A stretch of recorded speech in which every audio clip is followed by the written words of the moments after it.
Good morning, everyone. From Crestone, Colorado, and the Earthstock Eco-Spiritual Summit, we greet you for another sparkling conversation.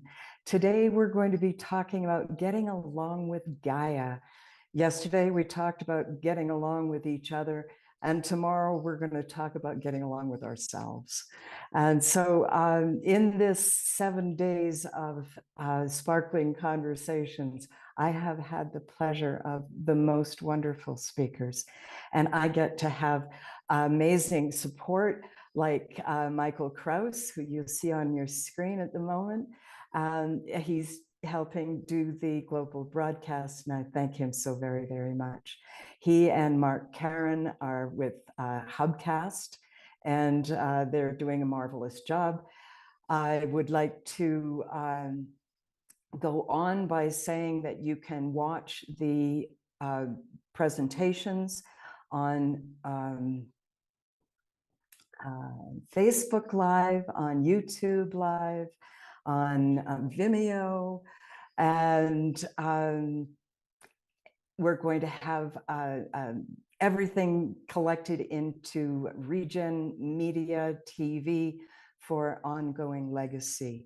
And I would like very much to now share with you something that Jim Garrison showed us on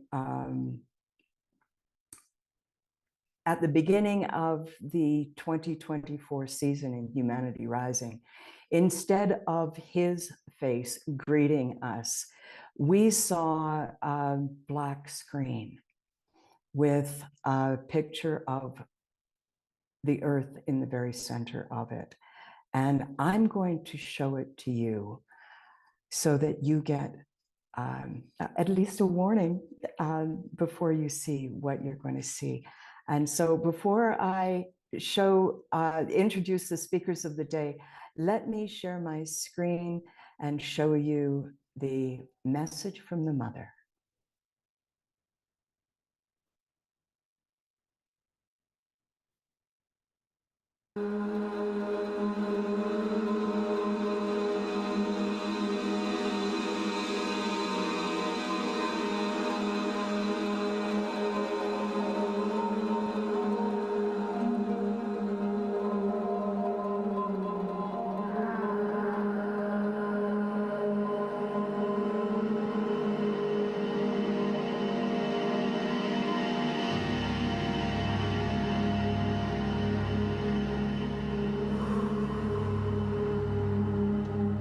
I am the Mother. I am in the heart of the universe. Throughout all of time, I have never suffered from such heat or exhaustion. I have endured for the last 1,000 years. Since that time, my natural connection points, my rivers, reservoirs, and internal waterways across all continents have been obstructed and are full of pollution. I cannot cleanse or recuperate. In December of 2023, I will start to rise and move and turn, sending this message out to all my children around the world. The storms, the earthquakes, the hurricanes, and the rise of the ocean will come. If the governments, the sultans, the princes, presidents, and kings of the world do not listen and act, in 2 years' time, only 30% of the Earth will remain. I am the Mother. I have always endured despite arrows being put in my eyes and in my body. I am not seeking to defend myself. I remain calm. But now, I must recuperate. There are 2 ways for me to heal. The first, I could take the law of nature into my own hands. This way, I will go in search of my medicine so I can cure my body, heal my energies, and all that I'm suffering from. There will be great changes upon the earth. You will feel me recovering. you will feel me moving. I will not do this to cause harm to you. It will mean I am recuperating my body. Or the second way, all my children will make the healing happen for me, so I will not need to do it myself. I will put my older children in charge of my recovery. They will go and search for my medicines, for my cure, so I can be healed and recuperate with their help. You, my children, must all be united and deliver what is needed for your older brothers so they can do the healing where I have been injured by you, my younger ones. Each one of the rulers of the world, of the governments of the world, must say, yes, Mother, I will stand with you. I will give my help to where you have been injured. I, your mother, have given you everything. When these changes start to happen, we will see whether you listen and act, or whether I myself will have to do what I must to recover the balance on Earth. If in just 6 months from now, by June 2024, you say, yes, we will provide what is needed, then my oldest children will be able to help cure my body. If this message is ignored, I will take the law of nature into my own hands, 1.5 years from that date.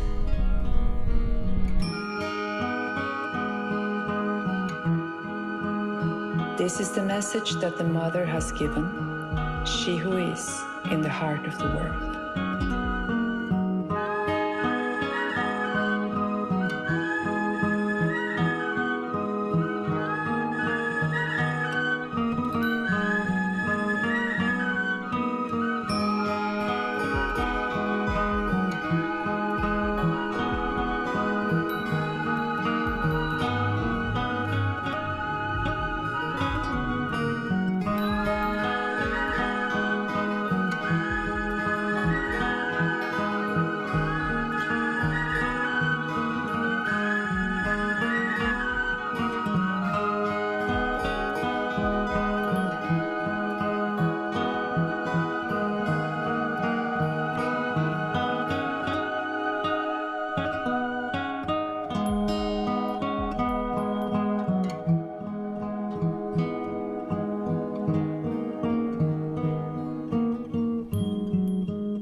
Well, there you go.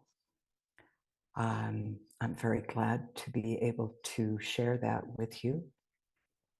It's quite a powerful piece, and I am glad to be able to move on to first let you know that Lisa Ayers will be listening to our conversation, and she will come in close to the end of the conversation to give us a summarization and suggest questions for the afterglow when our audience gets to have an interactive session with us panelists. And so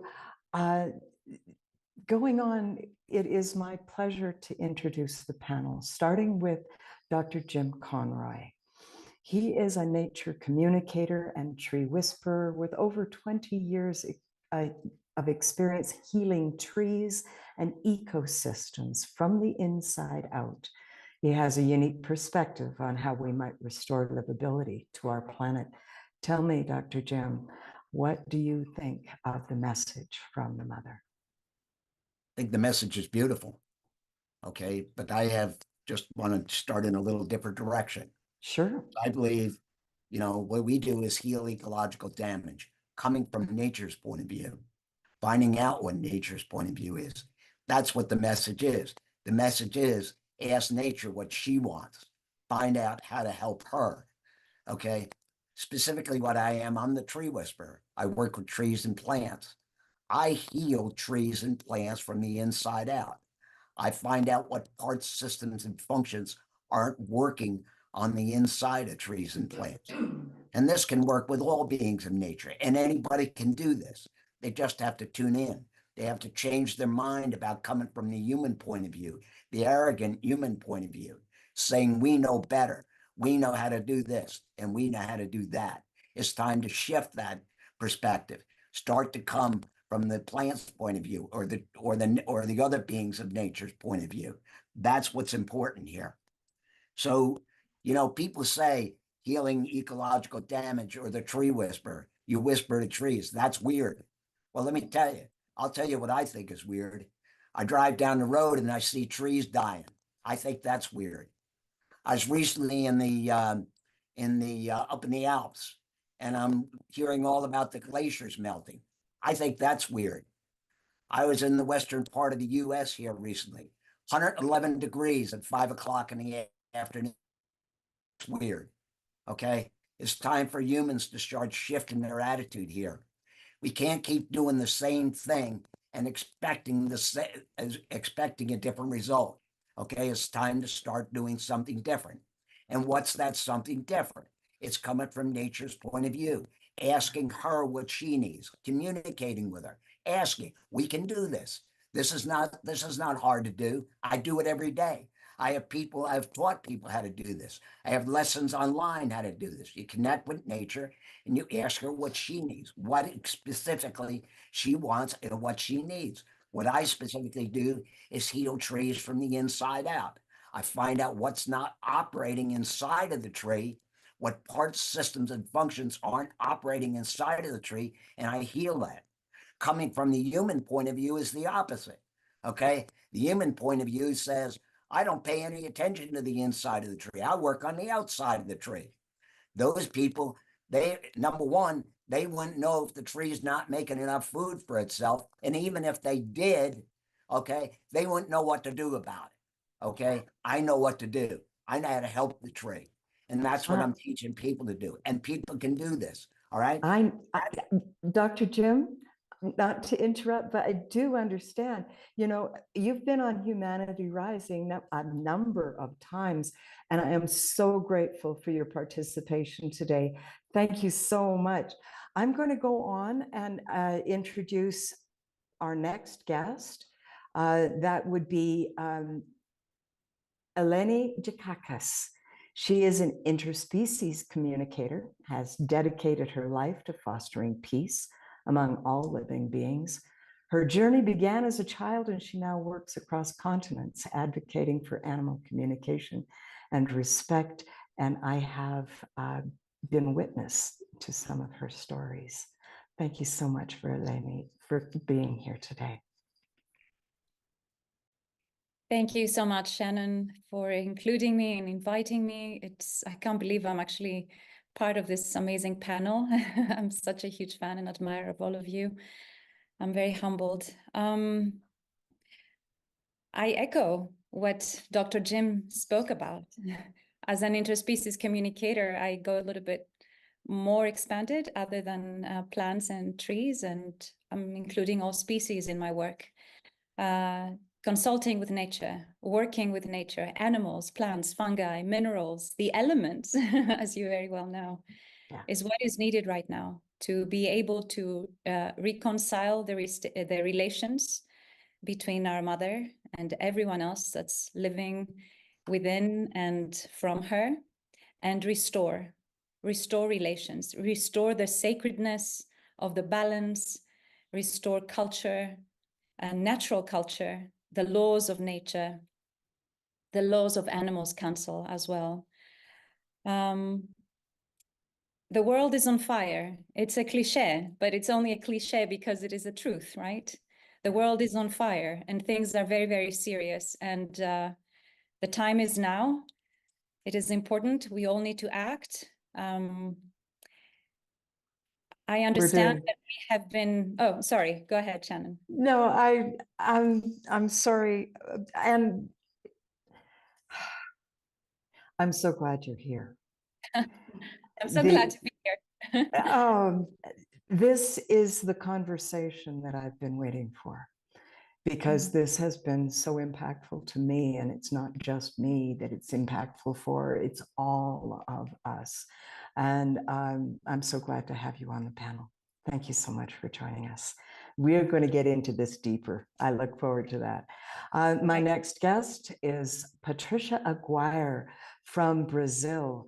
She's a psychotherapist and leader in personal development and has introduced Brazil to tensegrity and is deeply involved in bringing collective wisdom to environmental activism. She has a vision for global cooperation. Good morning, Patricia. How are you today? Good. I'm trying to organize this stage here because it's not an easy task. Anyways, hello, everyone. I think that what I'm going to bring more is, I am a therapist, yes, but I took a decision in the past years to move to nature directly and to take care of the NGO that I have up north in Bahia. So I live directly in nature with the little monkeys and the little birds and everything, working on regenerating the valley we have. But however, the fact that hearing you, I didn't prepare this, it came right now.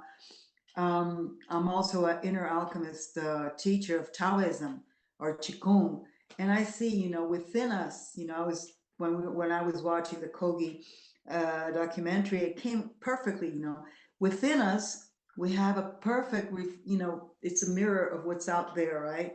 And then here inside, if our rivers don't move correctly, we have headaches, we have pain, we have all kinds of sicknesses if we don't nurture and take care of our inner world, which is a reflection of nature outside. It's absolutely, perfect, and I know I study this, and I just knock on my head when I have headaches and to have the rivers flow again, the meridians move around. So when I looked at it, I says, that's us right there, it's us and them, there's no separation. And as I've been living in nature directly for the past 3 years, for 20 years, I've been going back and forth, but now I'm there. And I am learning so much from nature that it's amazing. I'll just share one experience that shows me how nature is teaching us every single moment of our lives. I was very sad at a certain point, and I went to a wet sweat lodge, crossed a little river. There was no one there because it was raining and I was kind of downish. And I was walking back and I screamed to nature. I said, please give me a direction right now. I need help. I don't feel good. I need help. I gave one step and the river just crossed me and threw me over into this creek. Just wow. And I tumbled for about a mile or so with rocks and everything, trying to hold to branches, and I couldn't do anything. But then when I surrendered, finally, I took everything off and I was just being thrown, going. I said, well, I'm going to end up in the big river. Nobody's going to hear any more of Pachi Aguirre. And finally, after I surrendered and let the water take me, I was able to hold on to a branch, pull out to the forest, walk barefoot. I had no scratch, nothing on my bone. I didn't break anything. And I was just in silence with the nature. Yes, what is it? So there was a message, a clear message there of what I was feeding into myself, of poor little me and this and other things. And as I breathed together with nature, as I walked around in that wood in the middle of the night, so many things came to place. And this is just one example of the many moments I've had with nature, telling me, teaching me, giving me guidelines so clear. So that's Pachamama.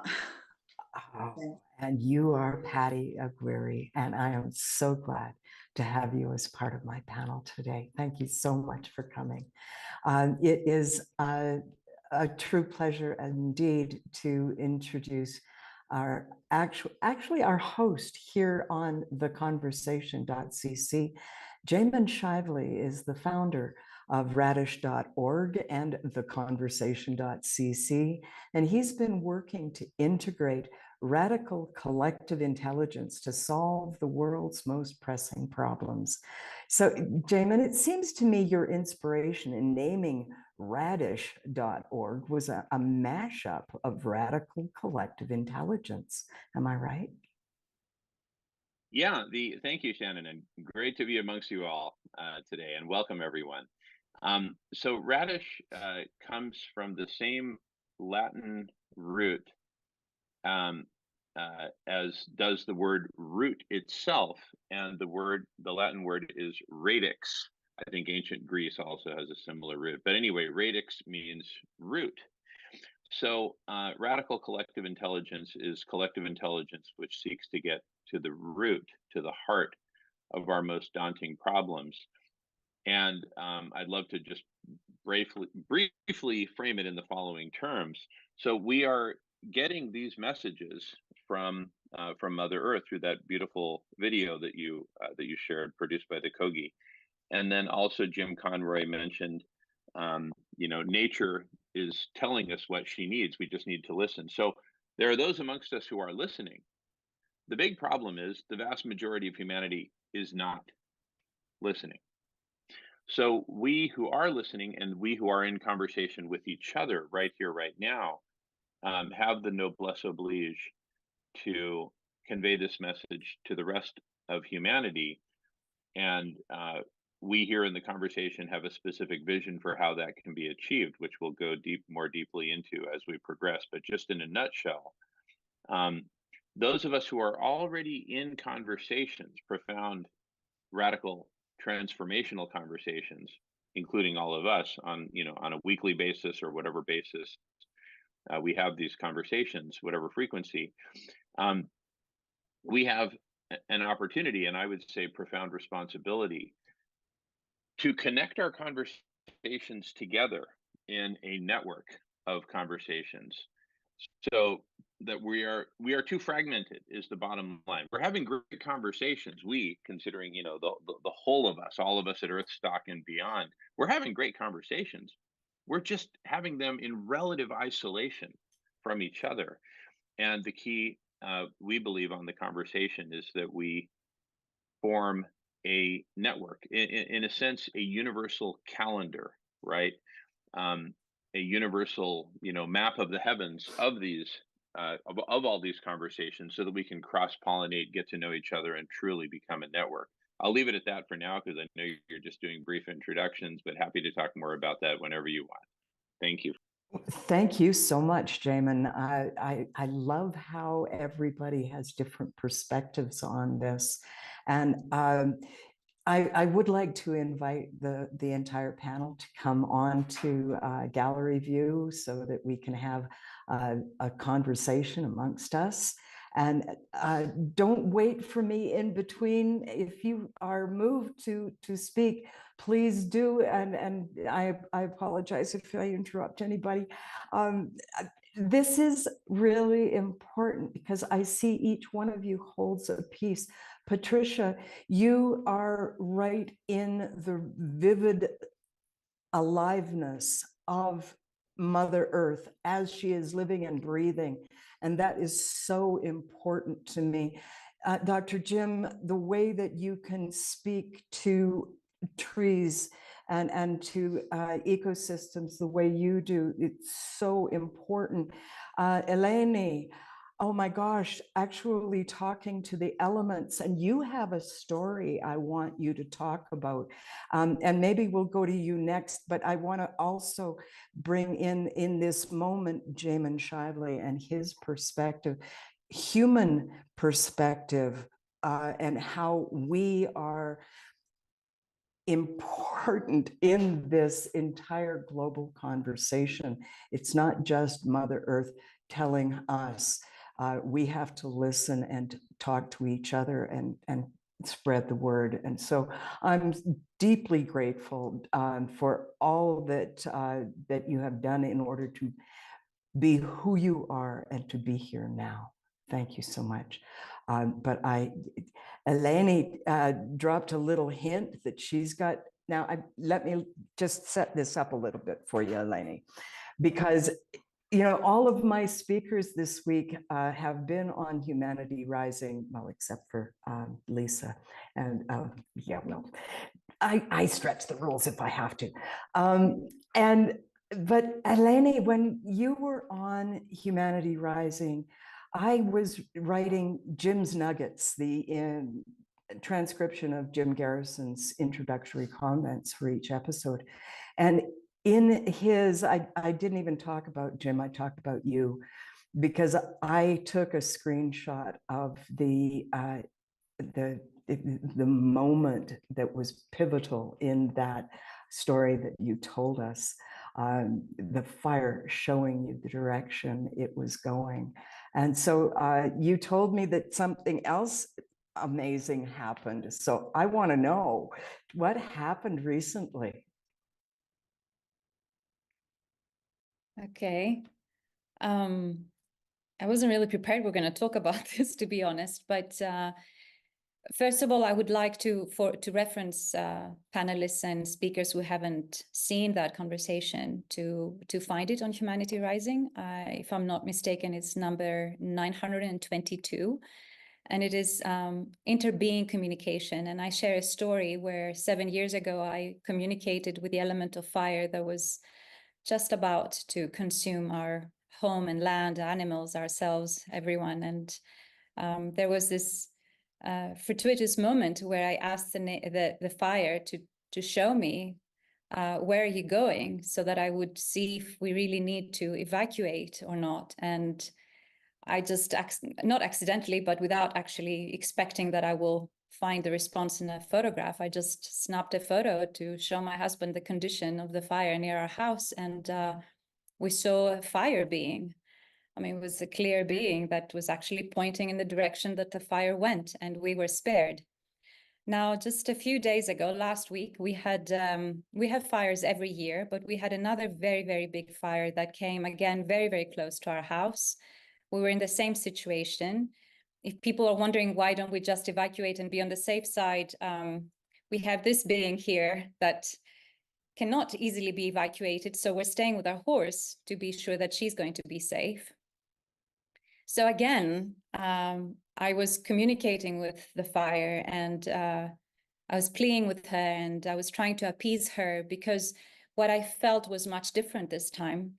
She had so much rage, equal with sadness, in a way that, look what you've turned me into, look what you're making me do.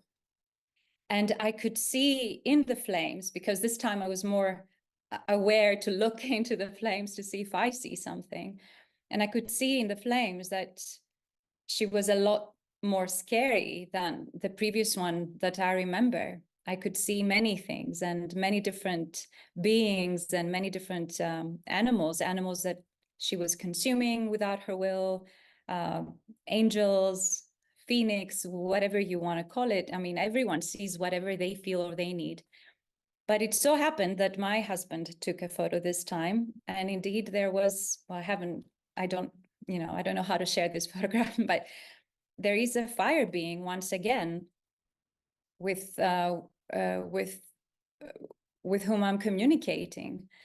And in the smokes, I was also, some people know, some people don't, but I also have a very strong connection with the white lions, and I'm always calling the lions in for guidance and assistance.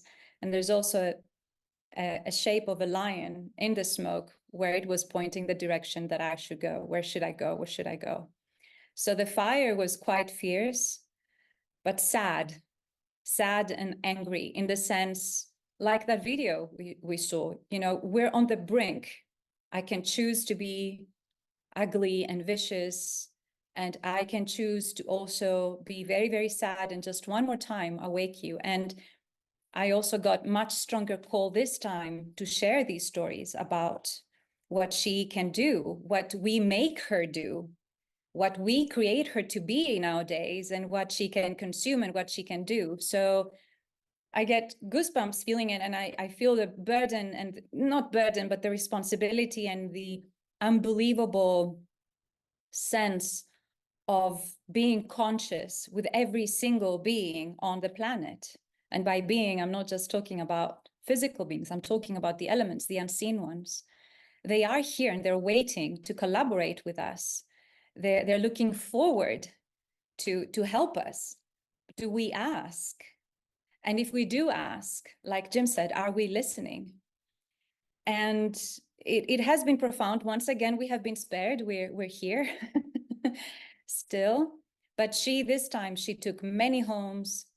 She took many lives. And I don't just mean the one human life, like governments try to brag, saying, oh, we only lost one life.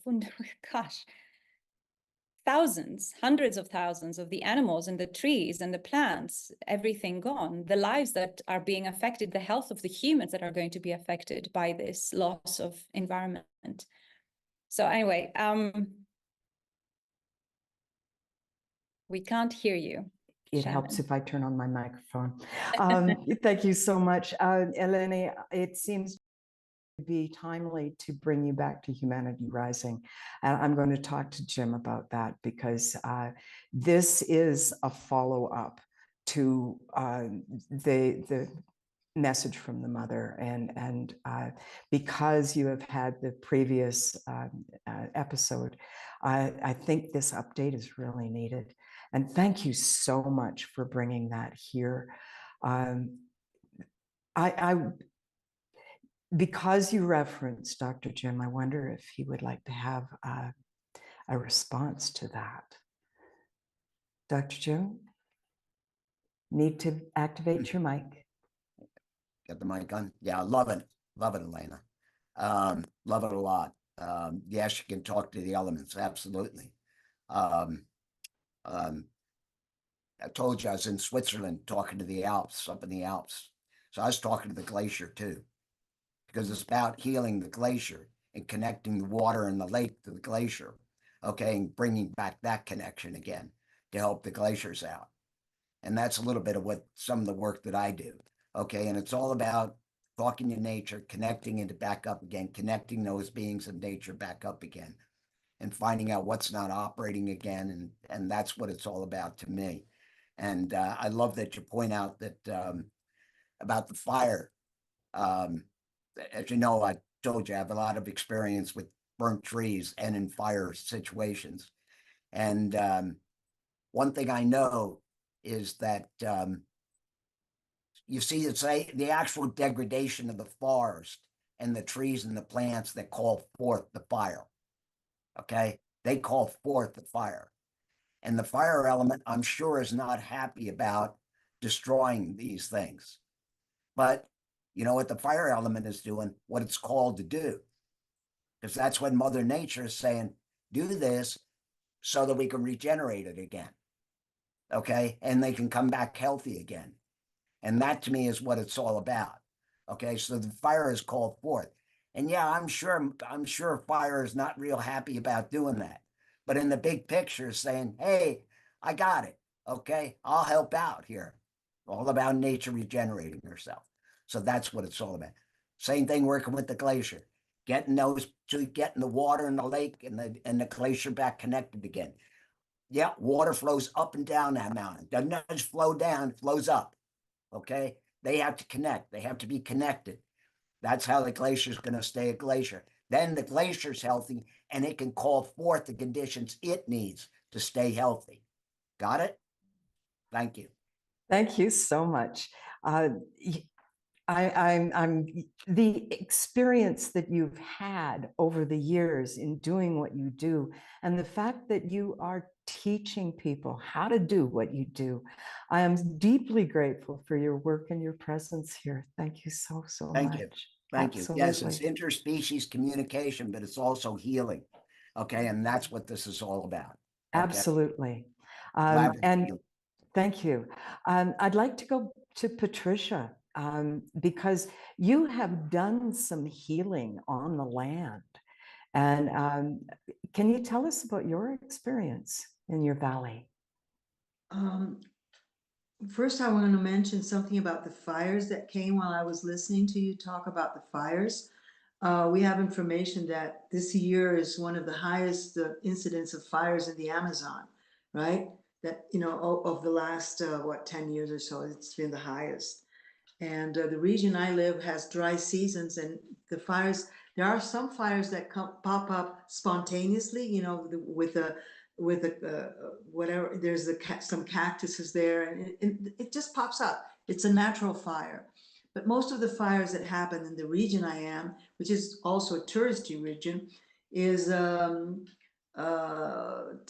open up space, and they put fires to clear up, to clean up, and or either to plant, because that's the whole big problem in Brazil, is the agricultural, you know, they put fire, clean up, and then bring in the soy and all the things that they're going to grow. So that's a big conflict we are having right now. And in the region I live, which is a biosphere that is being considered now so as important as the Amazon, which is the Caatinga, is, you know, we have lots of coconuts and little trees that have these little coconuts that are amazing, that are they're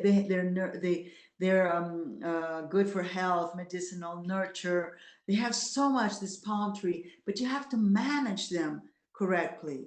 You can't just go and cut the little, where the coconuts are, the little ones there, and just, you know, you have to, if there's only one, you wait for when there's two. There's a whole process to taking care of those. We have thousands of those palm trees in our piece of land, and we're just, you know, going step by step, being very cautious, you know, to do the correct thing. But what hurts me most as I am there is to notice how little awareness, even the people that have lived there. Okay, it's a place of diamonds and crystals.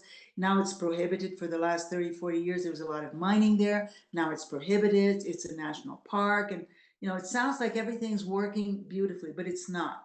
Because on the backstage, the greed of tourism, the greed of people buying and starting to build, my heart just, you know, really is painful to see that, because I'm there with the little monkeys that come. I have to, you know, kind of hide my bananas, because otherwise they'll go in the house and just tear it all apart. But the whole thing is, how do we bring this awareness to the local people? That's my purpose at this moment. You know, sometimes I'm talking to the woman there that break the little coconuts and press the coconuts to get oil, extract the oil. It's very natural. And when I'm there, you know, talking to them about finding ways out to make it sustainable, they look at me and say, nobody talks like that with us, you know, because I'm white, because I'm, you know, they want someone, it's so natural for them to have somebody to come, hire them, you know, put them to work, and then get the profit out of the little coconuts. And I'm there to say, no, we're here together, you know, it's me, you know, let's do it together, you know.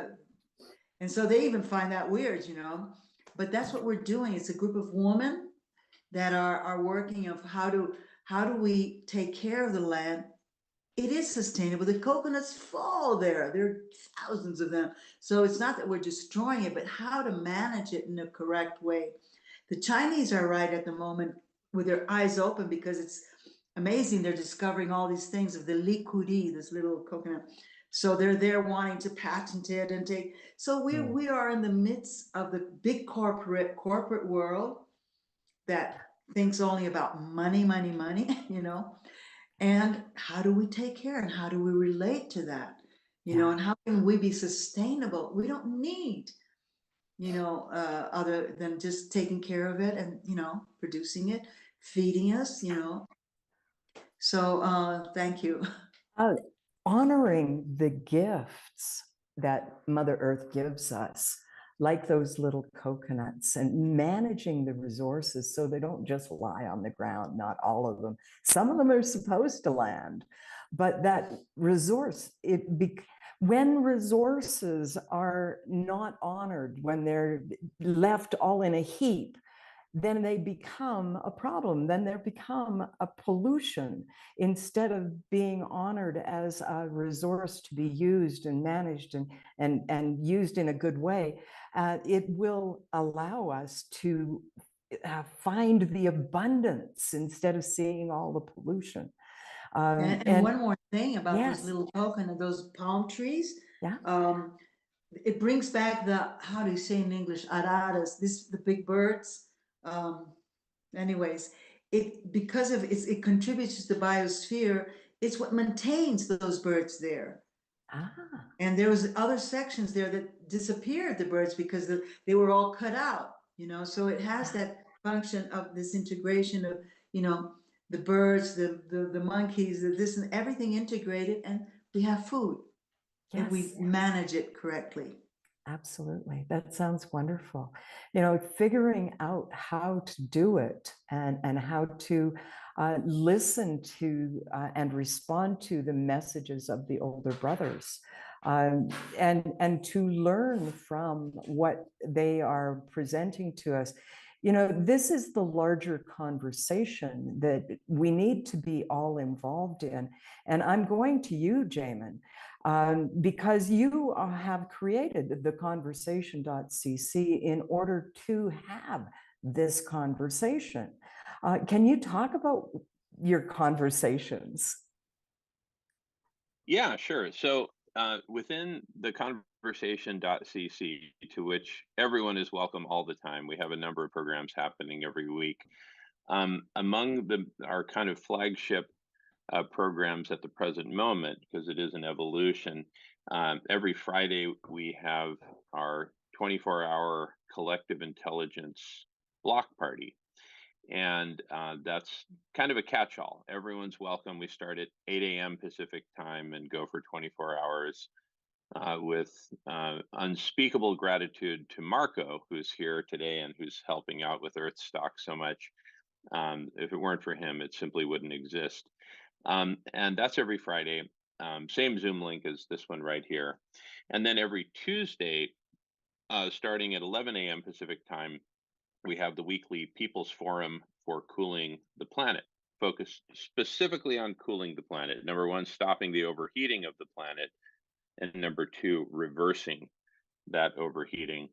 And that's a gigantic topic in and of itself. I believe the most urgent, specific pursuit that we can engage in as humanity, and in response to the message delivered through the Kogi from Mother Earth. Now, much more important, however, are all of the conversations that all of us are having, including everyone in this panel. Shannon, you've got a beautiful weekly program, Gaia Zoom Room on Tuesdays, starting at 6 p.m. Pacific time, also in the same Zoom room. But it's the sum total of all of these conversations that will provide the power of what? The power of those of us, again, who are hearing the message, as is a recurring theme here, the message from Mother Earth, the message from nature, who are hearing the message in its different forms. Different groups, different individuals are hearing different parts of the message and focusing on that. Like we focus a lot on cooling the planet, but that's not the only urgency. We have dozens of urgencies. But by the missing ingredient is, again, we've got plenty of conversations spanning all of these important topics. The missing ingredient is connection. We need to bring these conversations together, because right now, Dr. Jim Conroy talked about how, if he's whispering to the trees or whatever, people say, oh, that's weird. That's weird, right? So we're all seen as thousands and thousands of, weirdos, each, pursuing our own specific part of this. And so people see an individual weirdo like myself saying, hey, come join us, right? What's going to be way more powerful is if the world sees the tens of thousands of weirdos that is all of us working on our different areas, but coming together. And this coming together is so simple. In fact, we could do it today if we wanted to, and hopefully in the after chat here, we will do it today. It's about time. Better late than never. is that we self-identify as a whole. We say we are one, planetary community of weirdos, right? And each of us working on specific areas, but it is the whole of us. It is all of us as a united network. So we need to self-identify as a whole, and then we need to act on that self-identification and put the coordinates for our various meetings that we're having, mostly on Zoom, but could be on Clubhouse or X Spaces or whatever. It doesn't matter about the medium. The point is that we put all of our conversations up on a common map, and I believe that map needs to be decentralized, and we'll talk more about that later. But I call it a universal calendar that includes all of our meetings, so that not only us, but the world can see the whole of all of our conversations and the collective human intelligence that constitutes. So basically, keep doing what you're doing, but let's work together to form this universal calendar. And we'll talk more about that, I'm sure, in the after chat. Unless you want to talk more about it now, Shannon, I'm happy to do that as well. But for the moment, I'm going to pass back the talking feather. Thank you so much, Jamin. I do believe that it is one of the most important things that we can do, and to have these conversations between human beings. But the most important part is the learning to listen to the mother, and then act on that. And learning how to do that. I want to talk a little bit about the schooling, and how are people learning about how to communicate now? And I'm going to go to you, Jim. I've got my eye on you, but I want to talk first to Eleni, because she's also involved in teaching interspecies communication. So can you hold on a sec, Jim? Sure. Oh, thank you so much. Come on in, Eleni, and tell us all about the different ways that you've got. Well, I'm mostly advocating for intuitive interspecies communication to continue to be cultivated in children, because we're all born with it. We all know how to do this. I mean, Jim already spoke about that. And definitely for adults who want to remember and want to relearn this beautiful gift, because it was a gift from our ancestors and from nature. I do offer workshops, I offer retreats, I offer sacred journeys in places and sacred sites around the world where we work with nature and consult nature and what she needs and how we can respond. And within the next month, I'm going to also have my online course ready. So fingers crossed, that's going to be ready soon. And it is the most important thing for me to advocate for intuitive interspecies communication as a tool to bring interspecies peace and consult her together and see the way forward. Thank you so much. I hope that this bolsters your participation, the participation of some of the audience here. Thank you so much for bringing your piece in. Dr. Jim, come and tell us about your education. Exactly what Jamin was talking about. My comment is it's not only people to people that have to talk, but it's people with the beings of nature have to talk. It's a little bit to what Elena was saying. All right. And I think that's a big piece of it. It can't be just people to people, but it's people talking to the beings of nature and coming around that way, and then sharing their experience, because it's the experience that's going to bring people along. It's not coming to meetings, it's sharing the experience and then having the experience. That's what's going to bring this along. And it's about collaborating with nature. It's not about listening to nature. It's about collaborating with nature, coming with those beings of nature, each of them, whether it's the elements, it's a tree, or the fungi. I work with insects and diseases also. I understand completely what that's all about. Okay. And you just have to collaborate with them, work with them. They want to work with us as much as we want to work with them. That's what it takes. So it isn't just people to people, it's people with the beings of nature. Thank you very much. and it's collaboration. Thanks very Yeah. much, Dr. Jim. Patricia, I know you've got something to say. It came up an experience, hearing you two talking about this conversation with nature, directly. That's for me basic. And I have an experience with my granddaughter, which is so direct for this, that taught me so much. I think I shared it with Shannon one time. We're walking on the street in Sao Paulo before I moved to nature, and there's huge trees. And then she was 3 years old, or 4, and we're walking, and the trees, the roots of the trees had broken the cement, when they had just broken it. And she stops there and looks at me and says, "Oh, what is this?" And the only thing I said was, "What would happen if your mom, oh, wait a minute, if your mom put you in a little box when you were a little kid, put you in that little box, and you were there, really tight?" All she said she went, "I would explode it, I would break it, Okay. I said, well, I didn't have to explain anything. But then what we did was talk to the trees. We walked through the town, the neighborhood, seeing trees that would, that didn't need so much space, that grow down. Others that want space, and the roots open up in all directions. So we started a conversation to see what each tree, okay, we're in the city, it's not the same thing, but there's still a lot of learning. And children are there they're observing, they're so wide open. So I think it's so important. That was one experience. The other one was in the beach when we found a turtle that was almost dying, and we were there making it, trying to bring it back. And then what happened was she was full of plastic inside, she was completely, suffocating because of the plastic.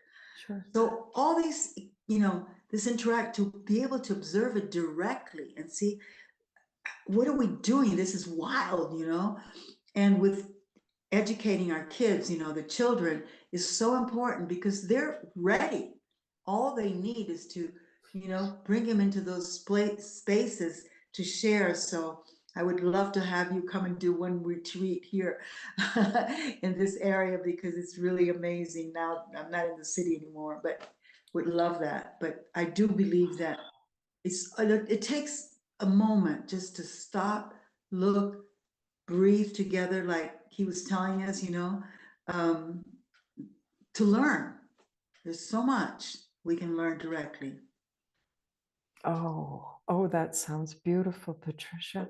And that's actually kind of exactly what I was hoping Sparkling Conversations would do, is spark the ideas of getting together and collaborating and discovering together the power that we have to change the ways that we have always been, and that need to break out of the box that we have been put in. That power, when we find it and get in touch with it through our conversations, is going to change the world. And the world is changing in every moment. And but it needs to change in very good ways. And I don't know that that cooling the planet, I'm sorry, Jamin, I don't know that cooling the planet is actually what is necessary, or what Mother Earth wants us to do. And have you asked permission? Just wonder. Well, Shannon, in the video that you played at the very beginning, Mother Earth says very clearly, "I am suffering from overheating." She's telling us, "I'm dying of the overheating." She's asking us to cool her. That's very clear. Good point. That's all he has to say about that. I've got Lisa here in the background. I'm going to bring her in, because, she and I have been working very closely together. She is a delightful person, and very, very powerful in her own right. And she has created this monthly Zoom conversation called Wow CC. And I would like to introduce the Lisa Ayers. Introduce yourself, please. Hi, everybody. I put the invitations into the chat. Wow CC started after about a summer of synchronistic events that essentially told me, like, you have got to stop ignoring this. Like, we are telling you. And every single person I connected with was saying, you know, I'm getting all these downloads, but I don't know what to do with them or who. And they're all the same downloads. They're all messages, and yet we're doing nothing about them. And so I started Wow CC as a way to sort of understand what was coming through and to learn to listen, as everyone is talking about today, to learn to listen to the mother, to learn to listen to the father, to the universe. And now we are starting to learn to listen to the trees, to the whales, to our local environment. So what we do in these WOW meetings is we breathe together, we meditate together, we stretch our energy out into the universe, collect information and bring it back, and we share it. And we have learned specific exercises that should be done, specific timeframes that we should be listening to the sun or listening to the trees. Every month is different. And I would call myself a facilitator for this event rather than a moderator or a leader. All that I do is listen to my intuition and call upon who's next. So I'll say something to the effect of, Shannon, what's on your mind right now as we talk about this? And Shannon will laugh and say, oh, well, I was thinking about this and maybe you guys need to learn about it. And it just sort of goes that way, and we trust our intuition. And it is amazing and perfect every single month, every single time. So I invite you all to join us. It's just another conversation. It happens right here on the conversation.cc. And I would say that at the moment, it is a way for us to learn to heal ourselves and to learn to listen. And it is ever evolving. There you go. Thank you so much, Lisa. I'm glad to have you summarizing this as the time goes on. But I've seen a request from Kathy that Jim explain more fully how we can best collaborate. Yeah, there we go. Now we got me on. So, first of all, well, we list all the steps. Okay, but the first is to connect with nature. That's the first step. Okay, connect with it. Second step is to learn to communicate with nature. Find out what she wants. Find out, each of the beings of nature, find out exactly what they want and what they need. Now, guess what? Humans have needs too. That's okay. That's all right. Okay. I work with insects. I work with diseases on trees and plants. All right. Insect, well, it has a need. You know what it wants? Wants to live. That's what it wants to do. It wants to reproduce. Okay. Hey, that's most of what it wants. I work with deer. I don't get up to the deer and hold them by the horns and ask them what they want. I connect with them. What do the deer want? They want safety, a place to bear their young, food and water. That's what they want. Find out what they want. Give them what they want. And then it's okay to ask for what we want. And then you collaborate with them. But you have to first connect with them. You have to communicate with them to find that out. And then you can collaborate with them. Then guess what?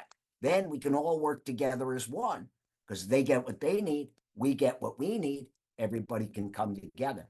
Okay. And we can have a nice, healthy ecosystem because everybody's getting what they need. Everybody's getting what they want. That's what it's all about. All right.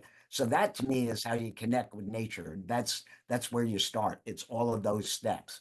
Okay. And that's what we do. That's kind of in a summary what we do.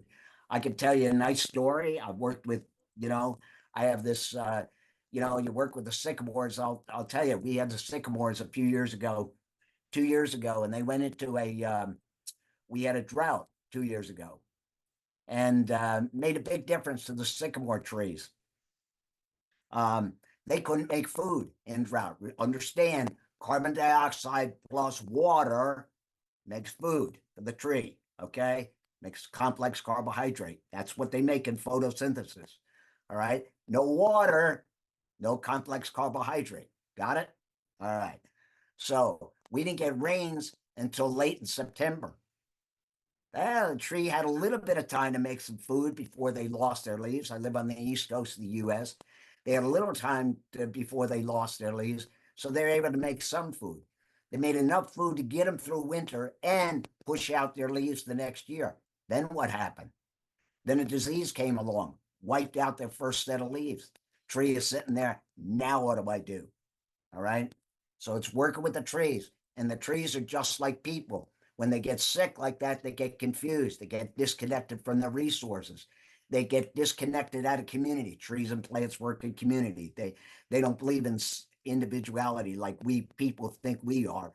Okay. They know they live in community. All right. They got that one worked out. All right.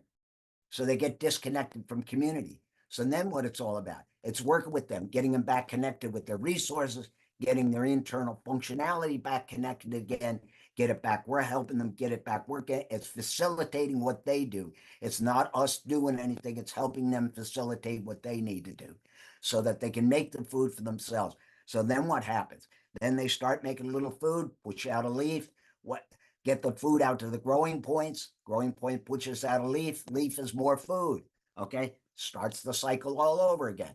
And they keep going on and on and on until gradually by the end of the season, finally at the end of the season last year, we had some full sycamores again.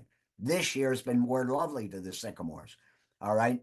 And I can show you some beautiful pictures of some that actually looked dead last year, coming into last year, and they've actually turned around, and a new tree has grown inside of the old tree. Okay, that's what happens. And because the part that's alive starts sending out shoots and they start to grow. And that's what it's all about. But it's all collaboration with nature. It's about connecting, communicating, collaboration, and then co-creation. Co-creation, finding out what the human wants, finding out what the tree or the plant needs, what the insect needs, what's the disease needs, whatever it is, working with them that way so that we all get what we want, we can all survive, and we can all live. And we all live to the optimum health. That's the other key. Live to the optimum health. Okay, I want to bring that in. This is not okay for me just watch a tree or a plant or any being in nature for that matter just survive. Okay, it's about living to their optimum health, living their goals. Each one, a tree or plant or an animal, they all have their goals. They know what they want. Okay, they know exactly what they want, and they have the right to have their goals. And that's what it's all about. It's connecting with them, so the humans are collaborating with them, and we all get connected as one. So they get what they want, we get what we want. We are all living our goals to the optimum health. Thank you very much. Absolutely. Thank you so much, Dr. Jim. And one thing comes up for me when we talk about all of us thriving and having a beautiful existence. And Jamin was talking about fires, and Eleni, you have talked to fire, and that is one thing that humans are. Let me say this in the right way. I don't want fire to be abundant. And so how do we change our relationship with fire? Because I think that's kind of where we've gone wrong. You know, our ancestors, when I imagine that they had a better relationship with fire when they used it to cook their food and to clear land, this piece of land, so they can put some good food in there and nurture the soil. But now, I mean, fire is angry. And so how do we change our relationship with fire? That's directed to me. I'm sorry, I missed that. Okay. Well,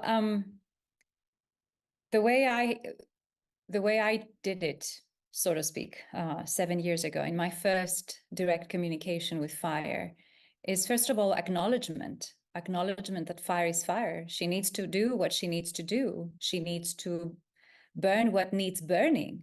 And I felt the deep need and reverence to respect that and invite her to do what she has to do, and just bear myself with my primal fear in front of her, saying, I can't tell you what to do. I don't want you to go to my neighbor's house. I don't want you to burn the eagle's nest. I don't want you to burn the fox's den, you know, but if you see in me what I'm trying to do for our mother, then maybe you can spare us if you feel that is possible. And this is the communication I had with her. And then when I did a meditation, I recorded a meditation that I'm sending out to people for connection with fire. And it is connecting with the essence of her, which is the warmth. It is the hearth of the community. It is nurturing. It is providing, I mean, it is providing with sustenance of food. You know, we're cooking, we tell our stories. And the fire takes shapes and forms, like we have seen in these pictures that now Stanley is posting in chat. And she takes shapes and forms, and she participates in our storytelling. She's participating in community. And that is just so beautiful.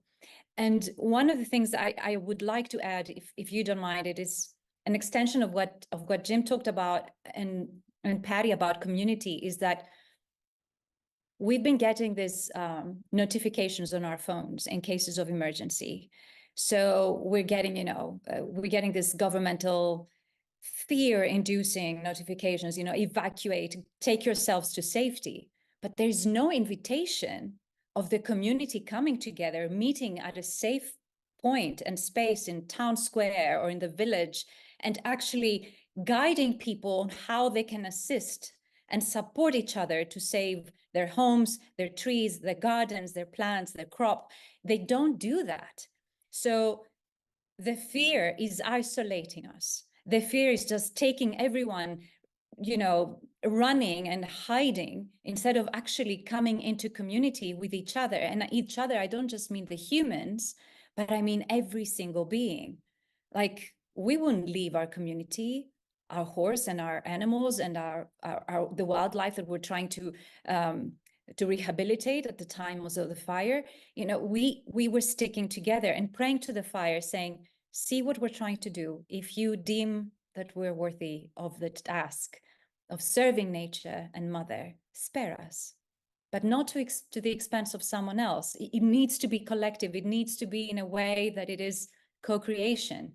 Show me the way. Show me how I can do this better. Show me how to be better. And let me, instead of feeling the fear and the madness, the rage that I felt so much from fire this time, let me feel your warmth, your comfort, your safety, because fire is safety as well. Our ancestors were keeping their communities safe from the wild animals and elements because and thanks to fire. So we need to reconnect with the true essence of every being before we're actually ready to collaborate and co-create with them. But it is also so, it is okay. I found in myself the forgiveness for myself to be okay to feel afraid, because we've been programmed for all these past decades, if maybe a couple hundred years now, to be afraid, to think of only of ourselves. So what we're looking for is to move from the egocentric concept to an ecocentric concept. And again, eco comes from the Greek word ekos, which is house, it's home, it's community. So let's go to the ecocentric concept of everything. And I'm not even talking about sustainability. I'm talking about thrivability, restoring relations to the level where we will all thrive together as one. Thank you so much. That's my vision too. Thank you so much. And your words inspired Patty. And so I'm going to invite her to come on, and then Jamin. Come on in, Patty. Yeah, about the fire, two things. One is we have the fire circles, right? We sit there and we talk to the fire. And I learned with someone that's going to be a couple that's going to be on Sunday talking to us about the stone circles.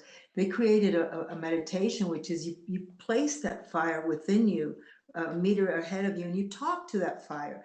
The fire has so much to tell us, so much to teach us, and it's just acknowledging that ever since we're in this planet, there's this fire within us, fire right there. I do a lot of fire burning within my qigong and my lower abdomen. So fire is something amazing, this element. On the other hand, the fire the other one that is just the humans just put out like that. One thing that happens in my community, there is an association that you mentioned, it would be better instead of, having just get rid of the fire and flee.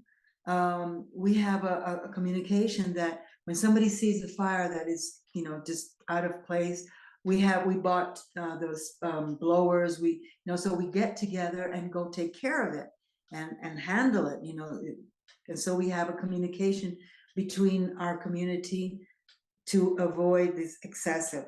However, the community, the politicians couldn't care less. I was going to say a dirty word. I couldn't care shit about the trash, for example, right?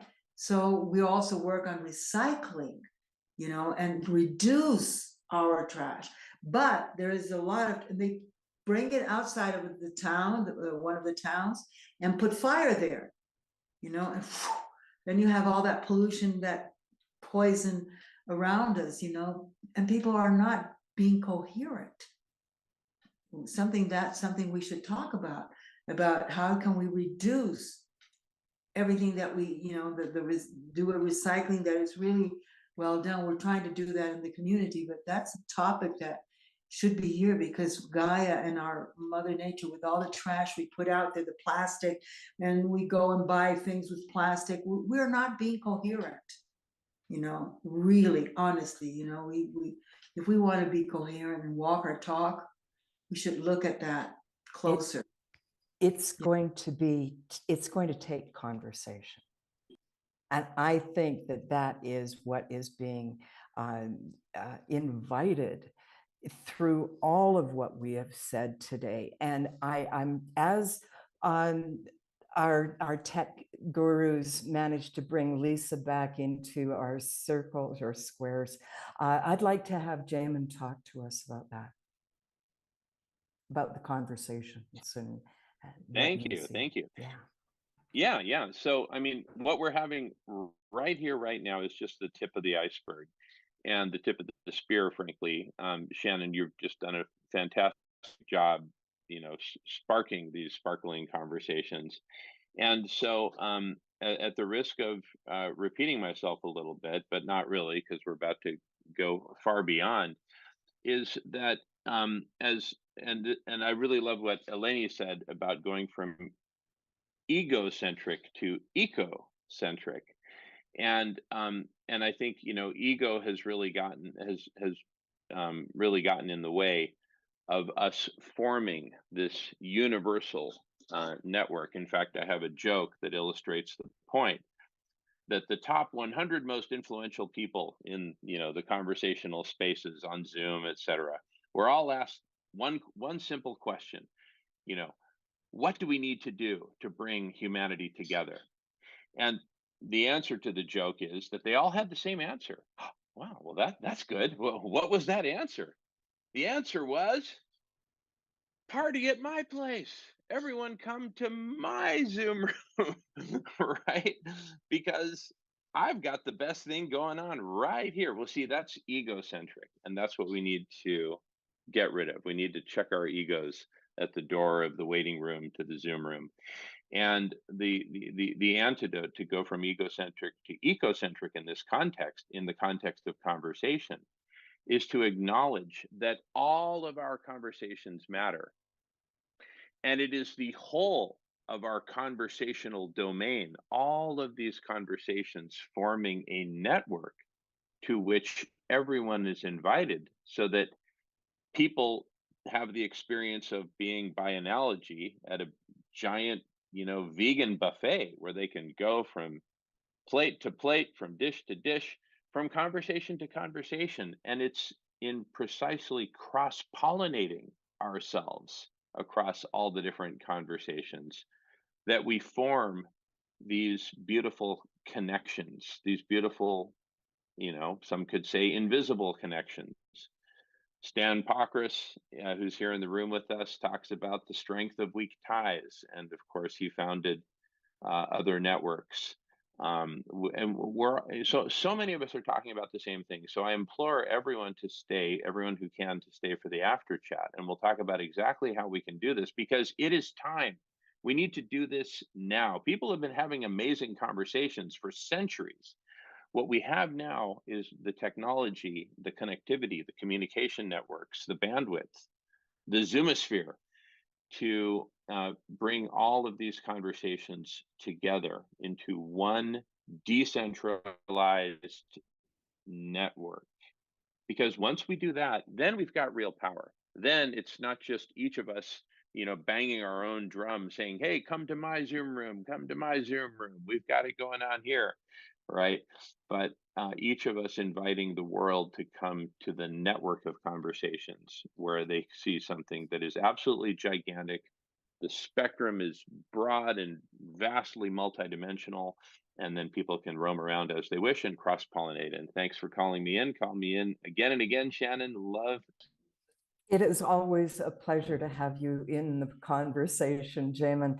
But I hear what you're saying about all of these wonderful, vivid conversations that are going on. And if we had, okay, I'm going to go there.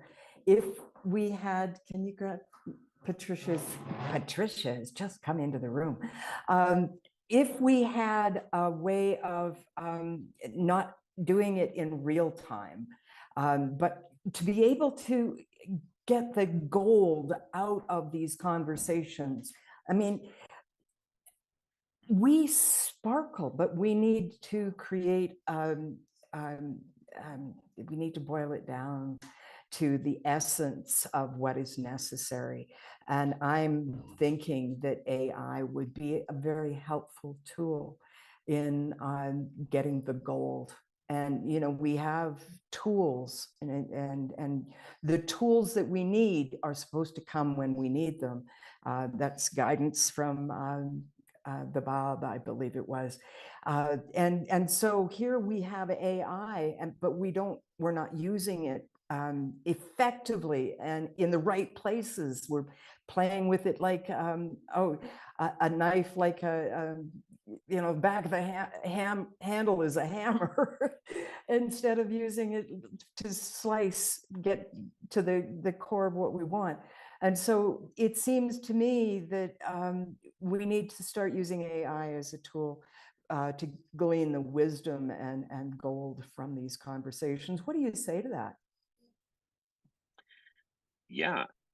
Well, first of all, you mentioned something before you mentioned AI, which was that, can we do some of this in an asynchronous way? And in the after chat, Aaron Gray, who's in the room right now, he's an expert at a lot of these technologies and paradigms for doing exactly that. He's also well-versed in AI.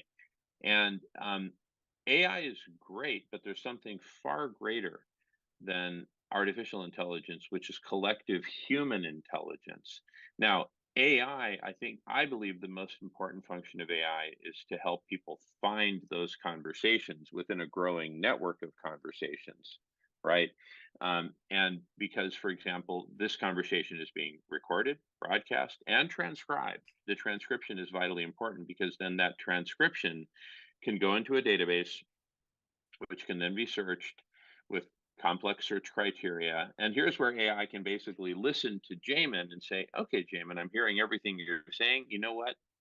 these three conversations that are happening over there could really benefit from your presence, and you would be enriched by them.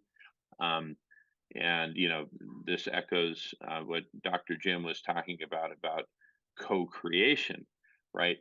There are specific nutrients that specific plants are looking for. How do we get those nutrients to those plants, right? Or those minerals, those elements, from the most basic of water and energy to the myriad others. Well, likewise, each of us human beings is an organism within the ecosystem of conversations, and each of us needs to be nourished by specific conversations, and each of us constitute nutrients that certain conversations need. That I just summarize all that with cross-pollination. Go ahead. You did a very good job of that, and we're going to go deeper into that. I want to talk to Dr. Jim Conroy. Come on in. Can't hear you. Thank you. There we go. She got me back on again. So I just have a comment to make, and I'll make it short. It's experience. I think people need the experience. People need the experience of connecting with nature, connecting with the beings in nature. Then they can have the conversation. But they need to have the experience first. It's a paradigm shift. It's not just talking. It's about having the experience. It's about being with nature, connecting with nature, communicating with nature, having that experience, coming from that experience. Then it's not human ego. It's coming from nature's point of view. Okay, coming from your personal experience. No ego involved in there. Then it's collaboration. Okay, that's what collaboration with nature is all about. And that's what'll bring this whole thing forward. That's partnership. That's it. Thank you. Thank you so much, Dr. Jim. And I'd like to ask Eleni if she's got some last words. I'm also hoping that Patricia will make it back on our screen. But Eleni, as closing, do you have something? Echoing everyone, really. And yes, we're starting with communion, beingness, just being and sharing space, starting to feel one another before starting to talk. I mean, as humans, we do talk all the time, don't we? But we rarely stop and listen. Let's just be in silence. Just take a walk, hug a tree, sit with your own dog or cat, and just be in silence and synchronize the rhythm of your heart, synchronize your breathing, and see how that feels. See what comes in. It doesn't have to be something. It can just be a feeling, a sensation. And it starts like that, a communion, before it gets a communication and a two-way dialogue. Thank you so much. Thank you. And here's Patricia, just in time for last words before Lisa summarizes and lets us all go. Come on in, Patricia. Yeah, my battery of my computer fell. But I'm so glad to be here because this is so important to me. You know, there's nothing more important than our relationship, our interaction, our integrating with nature itself. Like I said about the way the Taoists look at as within, as without, and all the traditions talk about that. And I do a basic training every day. I walk without shoes. I at the end of the day, I say goodbye to the sun. You know, I have but that's, you know, very little. You know, I want to bring more people to be there, to be on the ground, but basically the youngsters, the children, that's something that I've been working on also, to bring them closer and for them to have this open perception of what's around us, what's there to be seen. Like I said about the trees in the city, you know, outside, and bring space for people just to be quiet there, just to be silently, you know, hearing the orchestra that is right there, the musical instruments that are right available to us, you know, every single moment that we just step out. And we don't have to be out, you know, like I'm in the wilderness, you know, in the beautiful place, even in the city. When I'm in the city in Sao Paulo, I'll go into the cracks and see things that are happening. You know, there's always a possibility. And that's how we can stimulate through these conversations and sharing, you know, bring that to more and more people. There, thank you. Thank you, Shannon. Thank you all. Thank you, Patty. Lisa, can you summarize for us? We've been so deep in our conversation. I don't know if we know what we said. Well, we said a lot. We said a lot. And I think maybe I'll start by pointing out the common themes of the week so far, because we have heard, again, the same messages all week long. We need to change our minds. We need to change the way we think about things. We need to open our minds to newer and, or maybe older, the old ways of knowing, the natural language, as I've heard it called over and over again this week. And of course, the time is now. We are hearing that over and over again. And what we're hearing is the time is now to heal ourselves, because we cannot heal the planet without healing ourselves. And how do we do that? We have to unite. We have to listen. We have to teach our youngsters. And then we need to learn to collaborate and do what we're asked to do and work together to co-create. And I just wanted to point out, maybe as a final ending to this little bit of conversation that we had, the most precious human relationships are those relationships where we can sit in silence and just be together comfortably. And I don't think we've quite reached that with nature yet. We're talking a lot about talking with nature, but we're not talking about comfortably being with nature.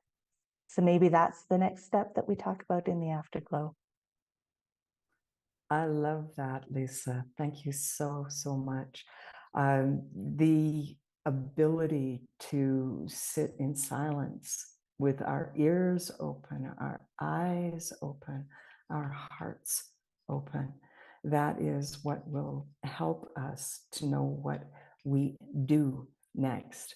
Humans are doing things, and we need to do different things. And I want to thank all of my panelists. Thank you so much for being a part of this conversation and the ongoing conversation. Like humans do, we converse. And we will continue in the afterglow.